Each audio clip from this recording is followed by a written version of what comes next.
हम 15% हो, 5% हो या 100%, हमारा हक है इस मुल्क में। ये जनतंत्र है, लोकतंत्र है, डेमोक्रेसी है। अब ये अड़ंगा लगाने से यानी ये समझे हिजाब को अजाब बना दिया है।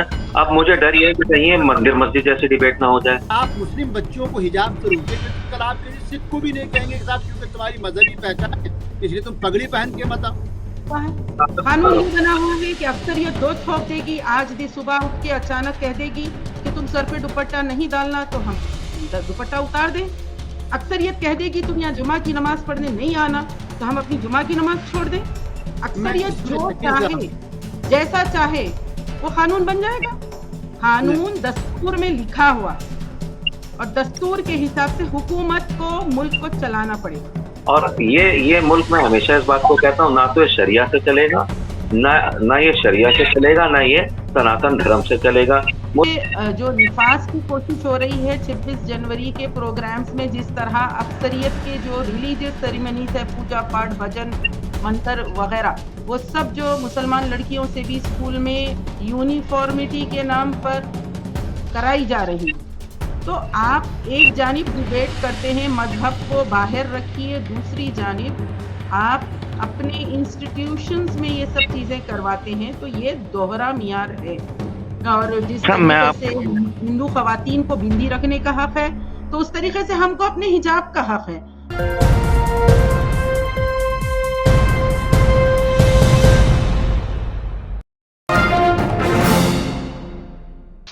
अस्सलाम वालेकुम, मैं हूं शकील अहमद और आप देख रहे हैं न्यूज मैन।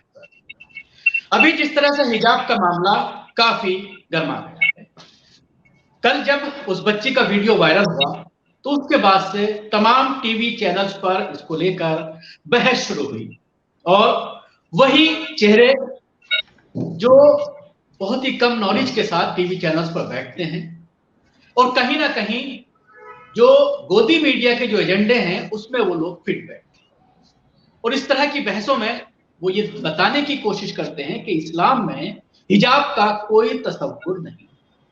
कई मुस्लिम महिलाएं टीवी चैनल्स पर बैठकर ये कहती हुई नजर आई कि हिजाब का जिक्र कुरान में नहीं है और सिर्फ मर्दों के लिए कुरान में ये कहा गया है कि मर्दें अपनी निगाहें नीचे रखें और हमारी मर्जी जो चाहे हम पहने। और उसके साथ ये मर्दों के ऊपर डिपेंड करता है कि वो अपनी निगाहों को नीचे रखें। इन्हीं सारी चीजों पर बात करने के लिए हमारे साथ आज 3 खास मेहमान जुड़ गए हैं। हमारे साथ मौलाना अतहर दहलवी साहब, इस्लामिक स्कॉलर, अक्सर आप उनको टीवी डिबेट्स में देखते हैं। उसके अलावा फिरोज बख्त अहमद साहब जो मानो के चांसलर हैं। उसके साथ ही तीसरे खास मेहमान हमारे साथ डॉक्टर मुस्लिम पर्सनल वोट की वुमेन विंग की अध्यक्ष है। तीनों मेहमानों का हमारे खास प्रोग्राम में स्वागत है। अतहर दहलवी साहब, मैं आपसे इस पूरे प्रोग्राम की शुरुआत करना चाहूंगा। आपने देखा, कल आप भी कई चैनल्स की डिस्कशन में थे, मैंने आपको सुना, एक ये चलाया जा रहा है एजेंडा कि जब जब इस तरह की कोई बात आती है, 3 तलाक का मामला हो, 4 शादियों का मामला हो, पर्दे का मामला हो, इन सब चीजों पर एक दूसरा कॉन्सेप्ट पेश करने के लिए कुछ ऐसे लोगों को बिठाया जाता है जो गलत बयानी से इस्लाम का दूसरी तरह से पेश करने की कोशिश करते हैं। जी, अस्सलाम वालेकुम व रहमतुल्लाहि व बरकातहू। तमाम नाज़रीन को और तमाम शुराका को मैं कहता हूँ, बिल्कुल आप सही कह रहे हैं। सबसे बड़ा मसला ये है कि अगर हमें किसी मौजू के बारे में हमको इल्म नहीं है तो हमको उससे जो है वो पहलू तही रखनी चाहिए, और या अगर जाएं तो पूरी तैयारी के साथ हम जाएं। अम्माजान हज़रत आयशा सिद्दीक़ा रज़ियल्लाहु तआला अन्हा की मशहूर रिवायत है कि जब उनसे किसी ने अल्लाह के रसूल सल्लल्लाहु अलैहि वसल्लम की सीरत के बारे में पूछा तो उन्होंने जवाब दिया कि तुम कुरान नहीं पढ़ते। यानी मालूम ये हुआ कि हुजूर की सीरत कुरान की तफसीर है। तो बाज़ चीज़ें कुरान के अंदर वजाहत के साथ हैं और बाज़ चीज़ों की जो तशरीह है वो हुजूर की अहादीस मुबारका है। पर्दा और हिजाब के ताल्लुक़ से भी कुरान मुक़द्दस मुतबर्रिका ने मुख्तलिफ़ मकामात पर तंबीहन भी कहा, और जिसको कहते हैं, जिसको अंग्रेज़ी में एक लफ्ज़ है औबे, यानी पूरी तरीके से जिसको कहते हैं कि तंबीह के साथ भी, और इसलिए कि साहब अगर करोगे तो इसके फ़वाइद को भी बताया गया है। उसकी बातें तशरीह हदीस मुबारका में हमको मिलती है। और इस पे ये कहना कि साहब कुरान मुक़द्दस में जो है वो पर्दे का कहीं जिक्र नहीं है, हाँ ये मुमकिन है कि मौजूदा बुरक़ों का, क्या बुरक़े चूँकि हर जगह पे जहाँ जहाँ लोग पहुँचे तो पर्दे का अंदाज भी तब्दील हो गया, कहीं वो घूंघट की सूरत में था, कहीं बुरक़े की सूरत में था, कहीं अलग अलग सूरतों में था। इसी मुल्क में अगर आप देखिए तो इस मुल्क के अंदर भोपाल में 3 नवाबें ऐसी थीं जो औरतें थीं और उन्होंने बुरक़ों के साथ जनाबे वाला हुकूमतें की हैं, तो ये मौजू नहीं था। हमको ये कहना चाहिए कि पर्दा जो है और हिजाब जो है वो कुरान मुक़द्दस मुतबर्रिका के मौजूद है, अल्लाह के रसूल की अहादीस की तशरीह उसके साथ मौजूद है, ये हमको कहना चाहिए था। इसमें हम बिला वजह की जो हम अपने आप में जो कॉम्प्रोमाइज़ करते हैं, ये दिफाई पोजीशन में हम आते हैं, ये अपने आप में कमज़ोर तरीन पहलू है। पर्सनल लॉ बोर्ड की यहाँ पे नुमाइंदगी है। मुझे पर्सनल लॉ बोर्ड से भी एक शिकायत है कि या तो हम जब औरतों के ताल्लुक से तर्जुमानी करते हैं तो उनको बिल्कुल ही नाक़िल अक़ल करार दे देते हैं, या उनके ताल्लुक से ऐसा लगता है कि सारे फैसले हम ही करेंगे। ये अपने आप में ये भी इस पहलू से भी बचना चाहिए। मैंने कल भी कहा और आज भी कह रहा हूँ, हम जिस मुल्क में रहते हैं, इस मुल्क और इसके अतराफ में आप देखिए 2 बड़े मुल्क हैं, एक बांग्लादेश एक पाकिस्तान। दोनों में मुस्लिम अक्सरियत है, दोनों इस्लामिक रिपब्लिक एक ज़माने तक अपने आप को कहते थे, और दोनों की सियासत का जो मरकज़ और महवर था वो हमेशा से औरतें रही हैं। फातिमा जिन्ना से लेके और बेनज़ीर भुट्टो और अब मरियम नवाज़, और ख़ुद बांग्लादेश के अंदर जिसको रेडिकल सोसाइटी कहा जाता था, वहाँ शेख हसीना वाजिद और खालिदा ज़िया। ख़ुद हिंदुस्तान में आसाम जैसे मुल्क में यानी सूबे के अंदर जमीयत उलमा की बहुत बड़ी पकड़ मानी जाती है, वो अनवरा तैमूर जो है वहाँ की वज़ीर आला बनी, ख़ुद मोहसिन क़िदवाई जो है वो। तो मेरा कहना ये है कि पहली चीज़ तो हमको ये स्टैंड क्लियर करना चाहिए कि भाई पर्दा चूँकि शरीयत और दीन का हिस्सा है, ये हमको मानना चाहिए। हाँ, मुल्क सेकुलर है, मुल्क का अपना दस्तूर और कानून है, और हम यहाँ पर जो है कोई इस तरीके की बात जबरी नहीं कर सकते। तरबियत के तौर पे तो कर सकते हैं, लेकिन बहुत सारी बच्चियाँ हैं जो बुर्क़े नहीं पहनती, बहुत सारी बच्चियाँ जो हिजाब नहीं पहनती, बहुत सारी बच्चियाँ जो अपने तौर पे अपने ड्रेस कोड इस्तेमाल करती हैं। तो हमको इस चीज़ को रखना चाहिए था, और मुझको उम्मीद है कल फिरोज़ भाई और हम दोनों एक डिबेट बैठे और हमने वहाँ पे इसी बात को मैंने रखा है कि आप दीन के किसी भी मज़हब की जो बुनियादी चीज़ें हैं, हम इक्वलिटी की बात कर रहे हैं, हम बराबरी की बातें करते हैं मुख्तलिफ मज़ाहिब पे, हम इन तमाम, देखिए आप जानते हैं, आप एक अल्हम्दुलिल्लाह एक संजीदा सहाफ़ी हैं, आपको मालूम है पूरी चीज़ क्या है। 5 रियासतों में इंतखाबात चल रहे हैं। कर्नाटका के अंदर सूरत हाल, सियासी सूरत हाल बहुत ज़्यादा, जिसको आप कहते हैं एक तरीके से जो उथल पुथल की सूरत हाल है। येदियुरप्पा जिनसे कुमारस्वामी की सरकार को गिरवाया गया था, आज येदियुरप्पा जो किनारे लगे हुए हैं। जो ज़मीनी इंतखाबात हुए थे उसमें रूलिंग पार्टी लगातार हारी है। इधर की भी सूरत हाल यही थी। इसमें हमको जो हम इसमें हर ट्रैप में शिकार हो जाते हैं। ये मामला चूँकि कोर्ट में चल रहा था, कोर्ट के अंदर हमको बेहतर वकीलों के साथ अपनी बात को रखना चाहिए था, लेकिन कल कोर्ट में भी जो हमारे वकील की तरफ से दलाइल रखी गई हैं, मुझको नहीं मालूम किन लोगों ने उनको क्या क्या दे दिया है। ये कम से कम पर्दे की बात है। मेरी बहन बैठी है, मैं एक बात इस्लाम की खूबी कह के अपनी बात ख़त्म करूँगा। अम्माजान हज़रत आयशा ने जिस साल हज से वापसी फरमा रही थी, तो अल्लाह के रसूल सल्लल्लाहु अलैहि वसल्लम ने कहा कूच करो। अम्माजान हज़रत आयशा ने फरमाया कि अल्लाह के रसूल सल्लल्लाहु अलैहि वसल्लम मैं नमाज के काबिल नहीं रही। इतनी संजीदगी के साथ एक बात कही कि तमाम तर औरतों का, क़यामत तक की आने वाली औरतों का उन्होंने पर्दा रख लिया। लेकिन कल मुस्लिम पक्ष की तरफ से वकील ने अपनी बात कर्नाटका हाई कोर्ट में रखी है, और जाहिर बात है मुसलमानों ने उनको दी होगी। ये तो जाहिलाना बात थी। आप किस तरीके से इस्लाम को पेश कर रहे हैं? इस्लाम की हक़ानियत को पेश कीजिए, दिफाई मत बनिए, हकीकत को पेश कीजिए, तभी अल्लाह की मदद आएगी। पर्दा हिस्सा है, बिल्कुल है, लेकिन हम जबरी तौर पे उसके निफाज की वकालत भी नहीं करते हैं। बच्चियां हैं, हम अच्छी तरबियत करेंगे, बच्चियां इसकी पाबंदी करेंगी। और मैं समझता हूँ कि हमको अपने घर से माहौल को शुरू करना चाहिए। इसमें रियासत का या हुकूमत का कोई दखलंदाजी नहीं है। दिल्ली में सेंट एंथोनी स्कूल है, दिल्ली में ज़ेवियर है, हमारे जानते हैं मॉडर्न स्कूल के अंदर फिरोज बख्त अहमद साहब पढ़ाते थे। भारी फीसों के साथ बच्चों के वहाँ दाखिले कराए जाते हैं। हम अपने यहाँ जनाबे वाला, हमारे यहाँ आप जानते हैं दिल्ली के अंदर जो है हमदर्द एक स्कूल चलाता है, उनका भी अपने ड्रेस कोड है। तो ड्रेस कोड होना चाहिए, लेकिन बच्चों को ये इख्तियार है कि उस प्रेमिसेस तक वो अपने हिजाब या पर्दे की पाबंदी करें, हम उनको रोक भी नहीं सकते। डॉक्टर अस्मा ज़हरा, जिस तरह से आपने मौलाना ताहिर दहलवी साहब को सुना, कहीं ना कहीं वक्फ बोर्ड के कहीं ना कहीं मुस्लिम पर्सनल लॉ बोर्ड को लेकर के कई तरह के सवाल उठ रहे हैं। जब अभी मौलाना रहमानी साहब का जो लेटर आया 3 दिन पहले, मौलाना ने जिस तरह से उसमें इस पूरे मामले को बताया, तो उस वक्त ये सवाल खड़ा हुआ कि आखिर इतना वक्त क्यों लगा दिया है मुस्लिम पर्सनल लॉ, और ये मामला सीधा मुस्लिम पर्सनल लॉ से जुड़ा हुआ है। उस पर क्या कहना चाहेंगे? और कहीं ना कहीं एक ये आरोप लग रहा है कि जिस तरह के एफिडेविट पर्सनल लॉ के जरिए, पर्सनल लॉ बोर्ड के जरिए तलाक के वक्त दिए गए थे और औरत को कमजोर बताने की कोशिश की गई थी, उस पर बार बार डिबेट में ये सारी चीजें उठती हैं, क्या कहना? कर्नाटका का जो मसला है उडुपी से जो शुरू हुआ है और तालिबात ने जो एक मजबूत मौक़िफ़ इसमें इख्तियार किया है और अदालत पहुंचने पर वो मजबूर हुई हैं और अब राहत के इंतजार में हैं। ये जो गुज़िश्ता 6 हफ्ते से इनका एक जद्दोजहद का सफर रहा है, इसमें जो लाइन इन्होंने ली है और जिस तरीके से ये अपने हक की लड़ाई लड़ रही हैं, वो जो बुनियाद है वो ये है कि हिजाब हमारा दस्तूरी हक है, फंडामेंटल राइट है।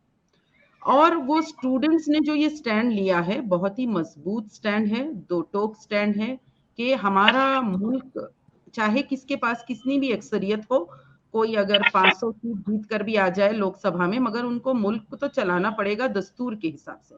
और कॉन्स्टिट्यूशन एक राइट देता है इंडिविजुअल को, वो है right to religious freedom, article 14 से आर्टिकल 21 तक आप देखिए। और इस बारे में इन तालिबात का जो मौक़िफ़ है बहुत वाज़ेह है, क्लियर है, मजबूत है। तो इसमें हम लोगों को ये देखना चाहिए कि जब इनको हाई कोर्ट जाना पड़ा तो उस वक्त 4 पिटीशंस हाई कोर्ट में गए हैं और वहां पर भी जिस बुनियाद पे लड़ाई लड़ी जा रही है वो दस्तूरी हक की लड़ाई है, फंडामेंटल राइट की लड़ाई है, उसी बेसिस पे तमाम वकला लड़ रहे हैं। अब मैं मोहतरम मौलाना की बातों पर आती हूँ जो उन्होंने जो कुरानिक आयतों के रेफरेंसेस से और अल्लाह के रसूल सल्लल्लाहु अलैहि वसल्लम की जो सुन्नत है, जो आप सल्लल्लाहु अलैहि वसल्लम का अमल रहा, जो कि बिल्कुल पूरी तरीके से कुरान का अमली नमूना था। तो यहाँ पर कल जितने डिबेट्स हुए हैं, जो टीवी चैनल्स ने जिस तरह हम लोगों को कॉर्नर करने की कोशिश की कि is it an essential of your practice of your religion, कि हमारे दीन का ये बुनियादी और जरूरी हिस्सा है, तो कहीं ना कहीं हम कुरान की रेफरेंसेस और अहदीस के रेफरेंसेस से जस्टिफाई करने की कोशिश कर रहे थे। मुझे भी देना पड़ा एक चैनल में कि ये सूरह अहज़ाब की वर्स नंबर 59 है, ये हमारा मजहबी फरीजा है और ये दीन का बुनियाद है वगैरह। लेकिन मैं यहाँ बताना ये चाह रही हूँ कि इस बेसिस पे अगर हम अपनी लड़ाई लड़ेंगे तो ये कोई सही समझदारी वाली बात नहीं होगी। उसके बजाय जिस तरह अब जो स्टूडेंट्स एक स्टैंड लिए हुए हैं और वो अपनी लड़ाई खुद लड़ रही हैं और वो वहां पर कह रही हैं कि I have a right to choose, मेरा अपनी मर्जी से अपने लिबास पहनने का हक है, मुझे, मैं इस मुल्क की सिटीजन हूँ।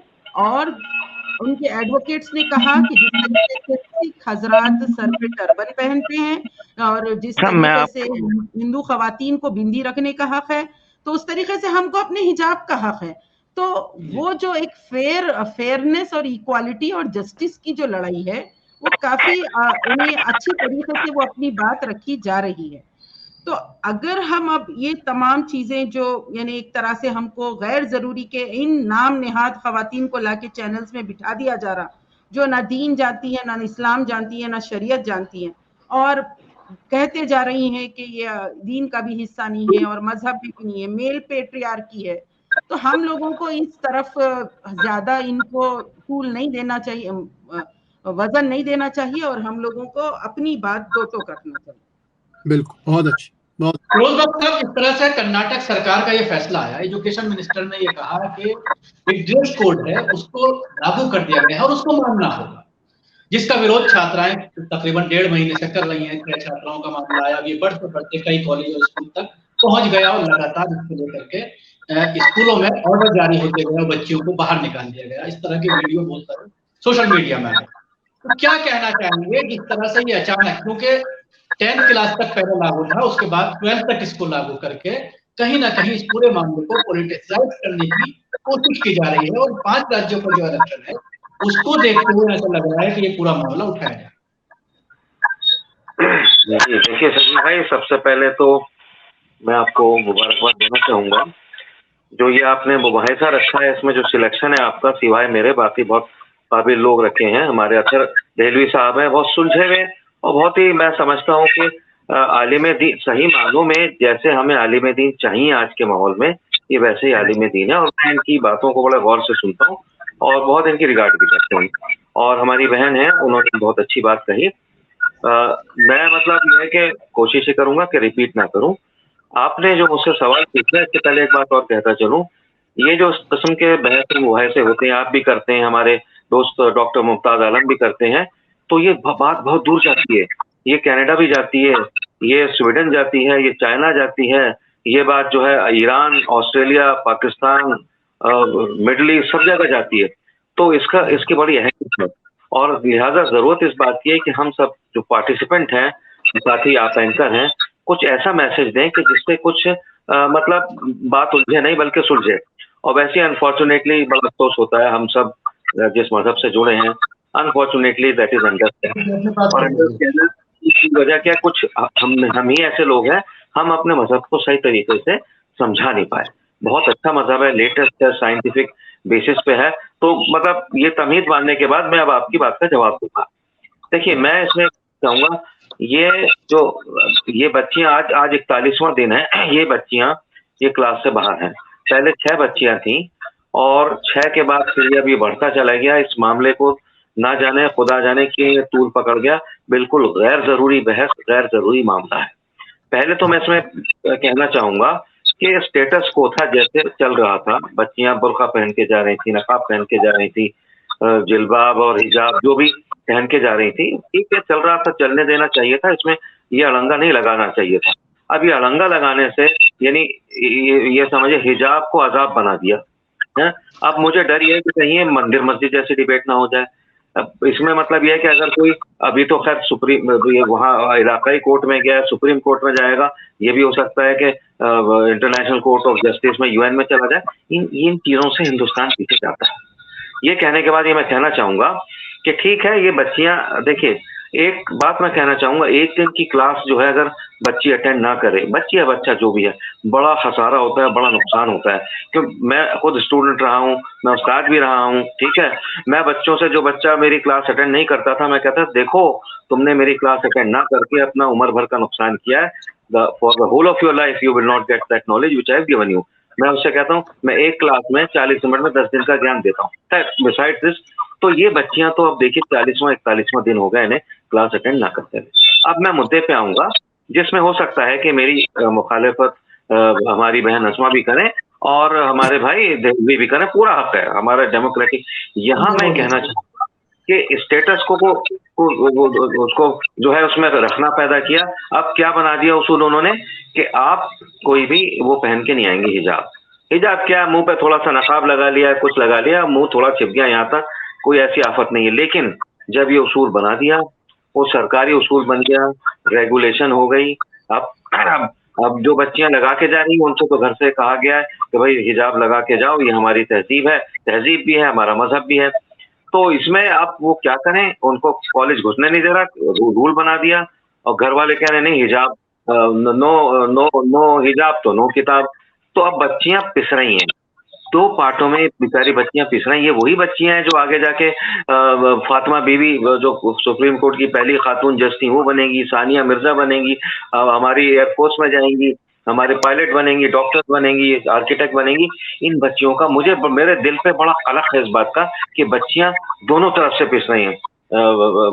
शकील साहब और मैं दिल्ली साहब से भी कहना चाहूंगा, क्या बच्चियां ये बताइए ना, दोनों तरफ से पिस रही हैं, लेकिन जहां तक मजहब का मामला है, एक बार अगर इस प्रैक्टिस को एक्सेप्ट कर लिया जाता है तो कहीं ना कहीं जो हमें आजादी दी गई है, मजहबी आजादी, उस पर हमला है। नहीं शकील भाई, बस मैं 10 सेकंड और लूंगा, आपकी बात का जवाब दे रहा हूँ। ये देखिए, मजहब के ऊपर कोई हमला नहीं है किसी भी तरीके से, मजहबी आजादी पूरी है। इसके मतलब डिफेंस में क्या कहा जाता है, हालांकि शकील भाई कहते हैं कि हमें बिल्कुल डिफेंसिव नहीं होना, बिल्कुल ठीक है, बड़ी मजबूती से अपने मजहब की बातों को रखना है, कोई इसमें ढुल नहीं होना चाहिए, मैं इसमें यकीन रखता हूँ। लेकिन यहाँ क्या हो रहा है, यहाँ जब एक इस चीज को बैन कर दिया गया, जो हिजाब है, हिजाब किसी ना किसी, हिजाब का कुरान के अंदर हिजाब को उस तरीके से जिक्र नहीं, पर्दे का जिक्र है कि भाई जो अपने जो ऐसे अपने आज़ा हैं कि जो जिससे दूसरे में शहवत पैदा हो, देख के उसको कवर कर लो, बिल्कुल सही बात है, ठीक है, उसमें बाल भी आते हैं। तो मेरे कहने का मकसद यहाँ ये है कि अब इसमें खन्नासा ना हो, अब एक तरफ से तो खन्नासा हो गया जी, हिजाब नहीं लगाएंगे। अब क्या करें बच्चियों को ये फूंक भर दी गई है कि तुम अदालत में चली। अरे अदालत में जाने की कोई जरूरत नहीं, बच्चियां पिस रही हैं। अब वो अदालत का जब फैसला आएगा वो आएगा, हो सकता है अदालत बच्चियों के फेवर में कर दे, और अगर अगेंस्ट कर देगी तो उन्हीं बच्चियों में से 6 बच्चियों में से 92 बच्चियां हैं टोटल उस कॉलेज के अंदर। 6 ने कहा नहीं जी हम तो हिजाब लगा के जाएंगे, बस्ते में नहीं रखेंगे क्लास में। 84 फिर भी अटेंड कर रही है। तो मेरे ख्याल से इसमें सेंसिबल चीज ये है कि भाई अल्लाह पे छोड़ दीजिए, उतार दीजिए हिजाब, अपनी तालीम का, अपने मुस्तकबिल को जो है उसमें कुएं की गहराइयों में अंधेरे में मत डालिए, और अल्लाह पे छोड़िए। भाई हम तो हिजाब लगा के जाना चाह रहे थे, लेकिन अब ऐसा उसूल बन गया। और ये मुल्क में हमेशा इस बात को कहता हूँ, ना तो ये शरिया से चलेगा, ना ये शरिया से चलेगा, ना ये सनातन धर्म से चलेगा। मुल्क का एक कानून बना हुआ है, उस कानून पे शकील भाई भी चल रहे हैं, अथर रेलवी भी चल रहे हैं, आसमा भी चल रही हैं, और मैं भी चल रहा हूँ। तो मेरा बस ये कहना है, और ये मैं नहीं समझता कि हमारे हुकूक के ऊपर हुकूक की पामाली है या उस पर हमला है, क्योंकि हिजाब का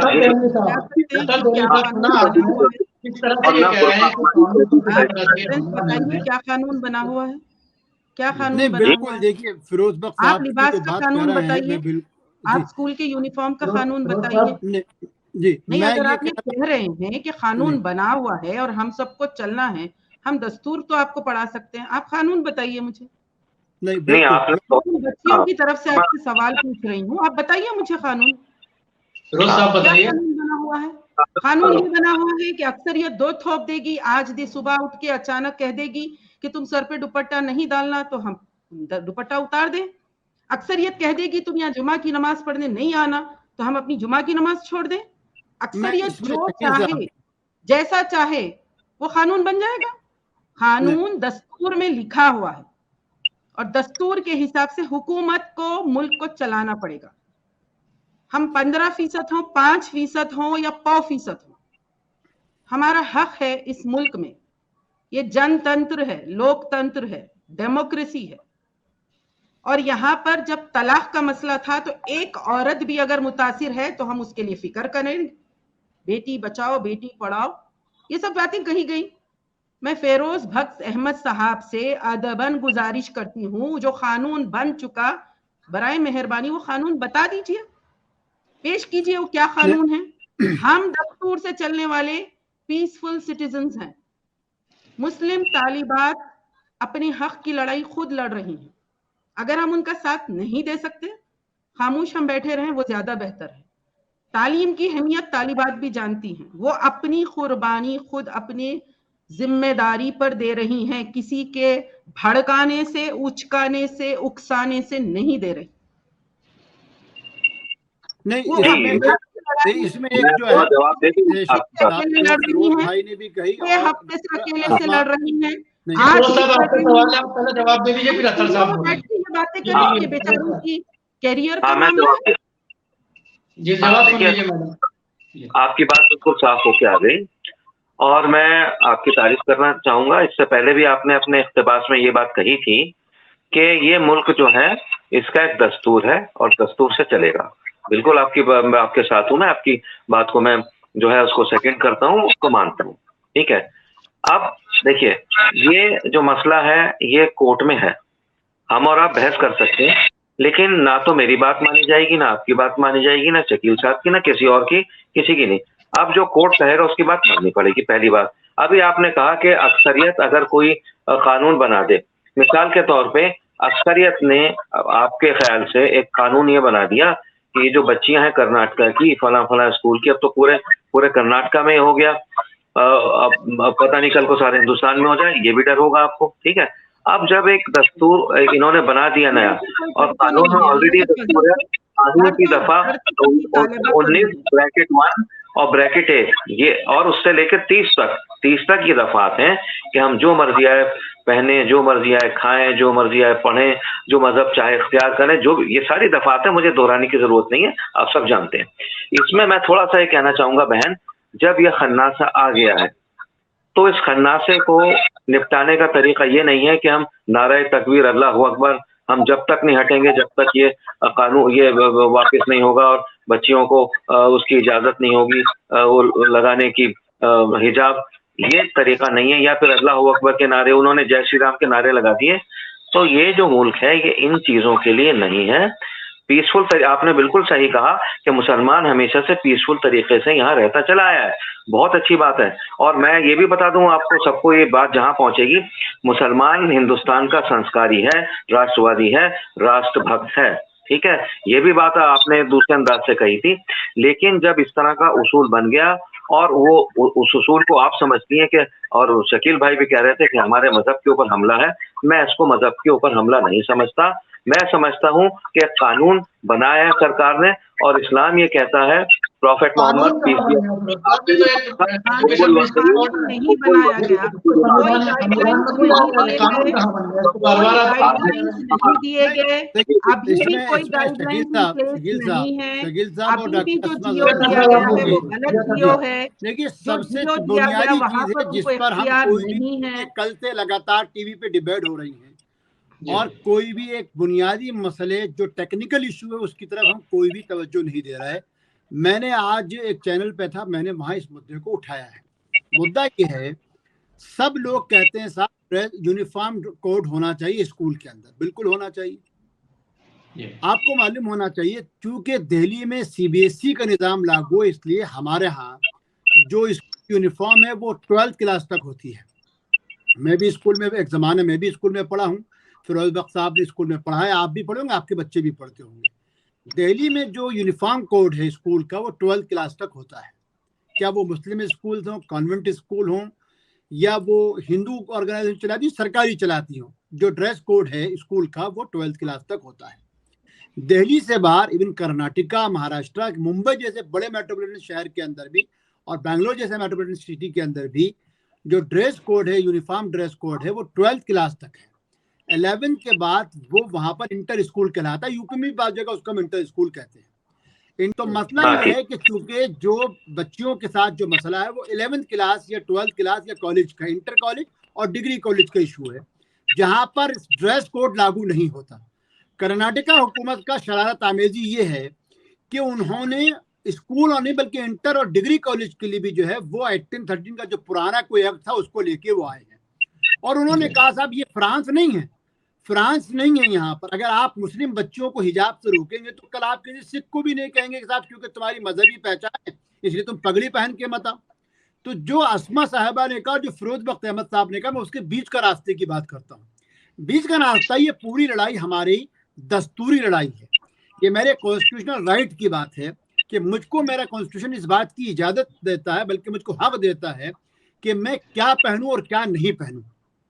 मैं स्कूल की ड्रेस की पाबंदी करता हूं, लेकिन अगर मुझे स्कूल के अंदर जो एक, मान लीजिए मैं इंटर स्कूल के बाद इंटर स्कूल में शेरवानी पहन के जाऊं या कोई धोती पहन के आए, मैं उसको नहीं रोक सकता हूं, ये मेरा राइट है।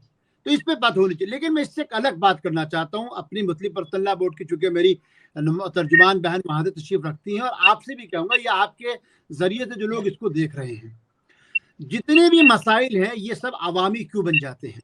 जब पहले दिन इस तरीके की बात आती है, हम कानूनी चारागोई क्यों नहीं कर पाते। आप देखिए, सारा बानो का हो, शाबानो का मामला हो, खामोशी से मामला कोर्ट में जाते हैं और हम तहरीके चलानों में रह जाते हैं। को हर मामले के अंदर वो खामोशी से कोर्ट में गए और हम बाद में तहरीके चलाते हैं, हम ढबलियां पीटते हैं। उसकी बुनियादी वजह एक और है, जितने लोग इन बच्चियों के साथ आज खड़े, बुरा मत मानिए, हमारे यहाँ एक तो वकीलों की तादाद नहीं है, और जो वकील हैं वो बुरा मत मानिएगा, बगैर हदिया हदाये के कोई मुकदमा लड़ने को तैयार नहीं होता है, महंगी फीसें दी जाती हैं। जब ये बच्चियों के साथ ये मसला आया था, इस मसले को अगर निचली अदालतों में चैलेंज किया जाता या एजुकेशन डिपार्टमेंट में इसको चैलेंज किया जाता और उनके लिए इजाजत ली जाती, इजाजत मिलती। मैं आपको छोटी से दो मिसालें देना चाहता हूँ। दिल्ली के अंदर दो बड़े स्कूल हैं। एक स्कूल है लाल किले के सामने, प्रेजेंटेशन आप भी जानते होंगे उसके बारे में, जो कॉन्वेंट स्कूल को चलाते हैं। एक स्कूल दरियागंज के अंदर है जिसको सिख चलाते हैं, खालसा चलाते हैं, खालसा गर्ल्स स्कूल। दोनों में ड्रेस को लेके और बच्चियों की ड्रेस को लेके मामला आया, मामला कोर्ट तक गया और कोर्ट ने ये कहा कि चूंकि कॉन्वेंट और खालसा स्कूलों के अपने उसूल हैं, इसलिए इन उसूलों की पाबंदी के साथ आप अपनी शनाख्त भी बरकरार रखिए, स्कूल यूनिफॉर्म की भी पाबंदी कीजिए। हम हर चीज को जब अवामी बना देते हैं, शकील भाई बुरा मत मानिए, मैं अपनी बहन अस्मा जहरा से बिल्कुल इत्तेफाक और अपने भाई से भी इत्तेफाक करता हूँ। हमको इनकी मदद करनी चाहिए, कानूनी तौर से मदद होनी चाहिए थी, लेकिन साल खराब नहीं हो, तालीम का मेयार जो है वो क्लासेस जो है वो बिल्कुल ख़त्म नहीं हो, इसको भी देखना चाहिए। और साथ साथ मैं कहूँगा, अगर मैं बहुत खुले मन से बात करने वाला हूँ, बहुत इसलिए लोग मुझको जो कभी कभी कोई अलग अलग नामों से पुकारते, लेकिन मैं इसकी फिक्र नहीं करता। अगर मुस्लिम बच्चियों के लिए कोई ड्रेस कोड बनाना होता तो जामिया मिल्लिया इस्लामिया की बुनियाद शेखुल हिंद रहमतुल्लाह अलैह ने रखी थी। मौलाना मोहम्मद अली जौहर, मौलाना शौकत अली उसके बुनियादी मेंबर थे। अलीगढ़ की बुनियाद सर सैयद रखी थी, बड़े बड़े उलमा उसके साथ रहे, लेकिन हमने कहीं ड्रेस कोड नाफिज नहीं करा है। हम तरबियत इतनी मुनासिब करें कि हमारे बच्चे, ये बच्चियों के लिए आप क्यों कराएं, हमारे बच्चों के लिए क्या तरबियत हमारी जिम्मेदारी नहीं है कि हमारे लड़के, हमारे बेटे जो हैं वो दीन की पाबंदी नहीं करें, उनके लिए हम कुछ उसूल नहीं ला सकते हैं? इसलिए जरूरत इस बात की घर में तरबियत पे जोर दिया जाए और इन मामलात को तनाज़ा बनाने के बजाय कानूनी तौर से इन मसाइल को हल करने की कोशिश की है, जो कर्नाटका में हो रहा है। मैं अस्मा की बात, डॉक्टर अस्मा की बात में बिल्कुल इत्तेफाक करता हूँ। ये हमारा कॉन्स्टिट्यूशनल, हर औरत को, हर मर्द को ये कॉन्स्टिट्यूशनल राइट हासिल है, वो क्या पहने क्या ना पहने, और हम इसी की लड़ाई लड़ेंगे और इस लड़ाई की हमको हिमायत करनी चाहिए। इस पूरे मामले में 2-3 चीजें और मैं इस प्रोग्राम में डिस्कस करना चाहूंगा। एक तो ये कि आज जिस तरह से कर्नाटक हाईकोर्ट में मामला 3 रुकनी बेंच को अब ये दे दिया गया है, आज इस पर कोई फैसला नहीं। कई लोगों के बयानात उलमा इकराम के ये आ रहे हैं कि इस मामले में सड़कों पर महिलाओं को नहीं आना चाहिए, कोर्ट में जो फैसला हो उसके बाद आगे की रणनीति तय करनी चाहिए।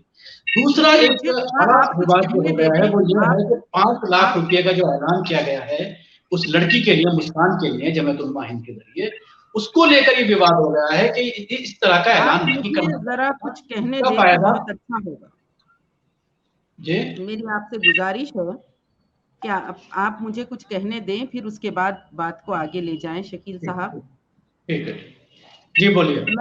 मैं कहना चाह रही हूँ कि ये मसले को सिर्फ ये हिजाब का मसला ना समझें। हम लोगों को ये समझना चाहिए कि इससे पहले गुज़िश्ता 4-6 महीनों से मुस्तकिल मुसलमान औरत, मुसलमान लड़की को हदफ बनाया हुआ, टारगेट बनाया हुआ, और गुल्ली बाई ऐप हो, सुल्ली डील हो, या फिर इर्तिदाद के लिए जिस तरह से भगवा यानी जो लड़के हैं उनको छोड़ा जा रहा है एक ऑर्गेनाइज्ड वे में। आप पूरे चीजों को जोड़ के देखिए। साथ ही साथ नेशनल एजुकेशन पॉलिसी 2020, इसके जो निफाज की कोशिश हो रही है 26 जनवरी के प्रोग्राम्स में, जिस तरह अक्सरियत के जो रिलीजियस सेरेमनीज है, पूजा पाठ, भजन, मंत्र वगैरह, वो सब जो मुसलमान लड़कियों से भी स्कूल में यूनिफॉर्मिटी के नाम पर कराई जा रही है।